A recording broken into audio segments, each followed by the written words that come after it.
Welcome back to The Explainer. If you're someone who loves discovering unique career paths, the ones that blend real creativity with serious business potential, well, you are in exactly the right place. Today, we're looking at a field that honestly often gets dismissed as just a pleasant hobby, but as we're going to uncover in this explainer, it's actually a highly structured, incredibly lucrative career. That's right, we're talking about becoming a professional florist.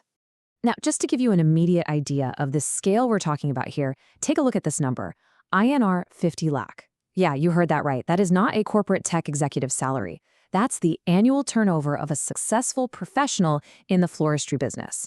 Let that sink in for a second. If you thought, playing with flowers was merely a weekend pastime, this figure completely shatters that misconception. There is serious, literally life-changing profit to be made in this industry, provided you approach it with the right mindset and the right training. Okay, let's dive into a truly jaw-dropping story that really proves his potential. This is Moinadine. He's a florist from Barabanki, and he actually started out as a law graduate, working a pretty regular, decent job. But following the unfortunate passing of his father, the responsibility of running the household fell entirely on him. So he made a massive pivot. Despite family members actually actively discouraging him, he decided to cultivate flowers. He transformed this huge 20-acre area at Dafidar Purwa village, where he grows flowers like gerberas and gladiolus alongside banana plants right on the sidelines. And today, he earns more than 7 lakhs per month. He exports around 25,000 flowers every single day. His network reaches not just local cities like Lucknow, but massive hubs like Delhi, Mumbai, and Gujarat. He even exports internationally to Dubai and Sharjah in the UAE. It's incredible. So, how do we get from a standing start to building a massive enterprise like Moniden's? Well, in this explainer, we're going to cover 1. The traits of a florist, 2. Educational pathways, 3. Funding your career, 4. Realities of the job, and 5. Career growth paths. All right, let's start with section 1, the traits of a florist. A florist isn't just someone who likes looking at pretty petals. The actual definition is a professional who specializes in the selection and arrangement of flowers for decoration. But pay close attention to the second half of that. They also pack and ship them. This really underscores that this is a formalized, logistical business role. You aren't just designing aesthetics, you're managing delicate inventory and coordinating supply chains all at the exact same time. So what kind of person actually thrives in this environment? Well, according to our source data, there are 3 absolutely essential personality traits you need. First up, you need an artistic bent of mind. You are essentially a designer working with living, fragile materials. Second, a genuine love for gardening is essential. You really need to deeply understand the medium you're working with. But the third point is the real game changer, a desire to start your own business. It's that exact intersection between having a creative, artistic mindset and possessing the sheer drive for entrepreneurship that leads to real success here. Moving right along to section 2, educational pathways and institutes. Let's walk through the educational ladder here, because it's actually incredibly structured. You can start quite early, honestly.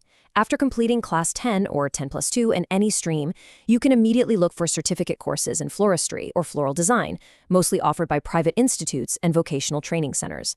From there, you can scale right up to a formal diploma, which is typically offered by vocational institutes and art schools. But it doesn't stop there.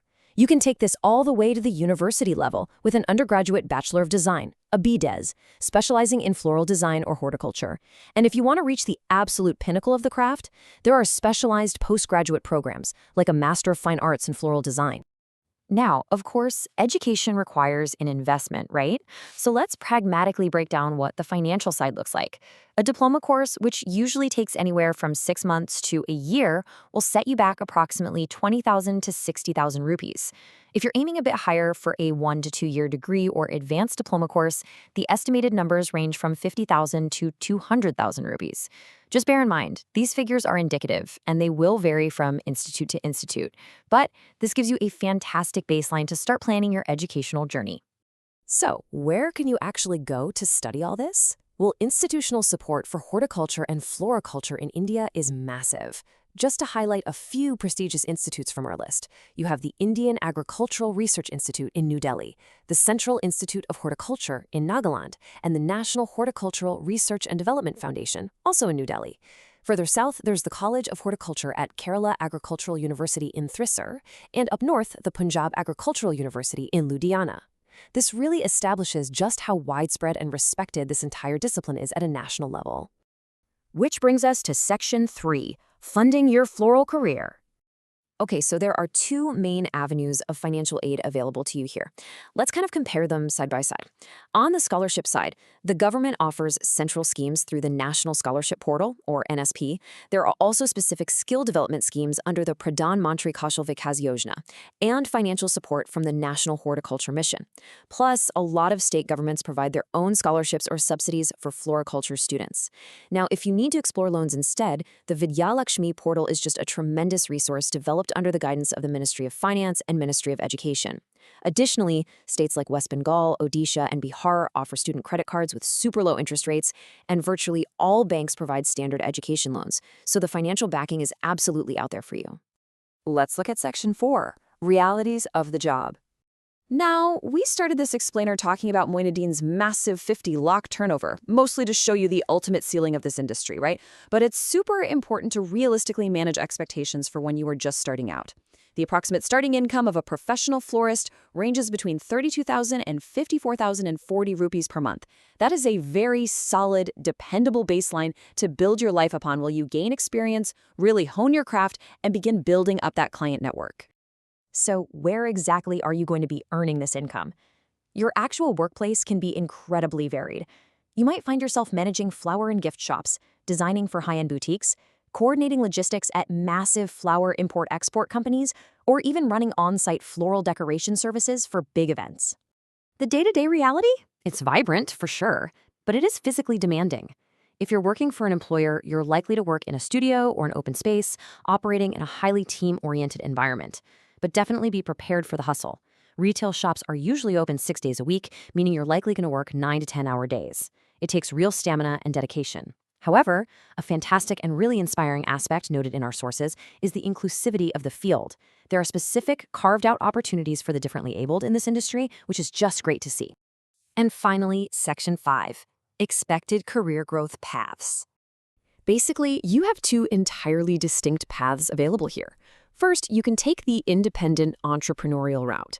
This mirrors the incredible journey of Moinuddin that we talked about earlier, starting as a farmer, developing into a florist, and ultimately scaling up to become a business owner. Or, if you prefer the structured growth of an organization, you can take the corporate route, starting as a florist, getting promoted to a senior florist, transitioning into an educational role as a trainer, and eventually leading the operations as a floor manager or supervisor. You really have the power to choose the exact path that best fits your own ambitions. So, we've explored the personality traits you need, the formal education, the robust financial support, the daily grind, and the incredible career growth potential. We started by looking at a 50-lakh turnover, and now you have the exact roadmap to get there. So, I want to leave you with this one provocative thought. Will you plant the seed for your own floral empire today? Thanks for joining me on this explainer. Keep focused, keep learning, and I'll see you next time.